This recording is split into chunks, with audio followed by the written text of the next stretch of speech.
Here's a cool little portable stove you can make with things you probably already have sitting around your house. First, you'll need a couple of cans of soda. Make sure there's no bumps or dents in the bottom.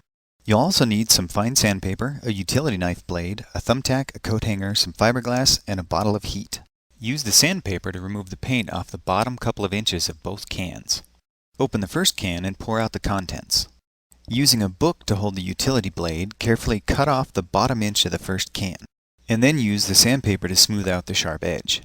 Use the second can to stretch out the lip of the bottom half of your stove.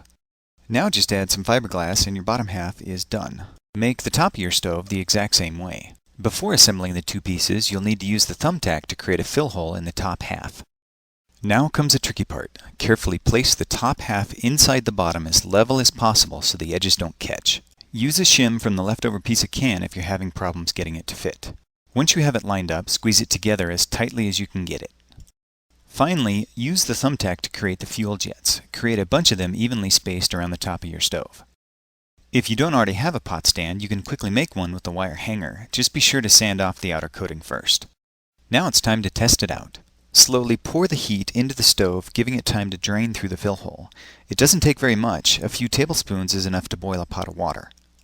This type of can stove must be preheated for a second before the vapor pressure will sustain the jets. Once it's lit, put the pot stand over it and then you're ready to cook.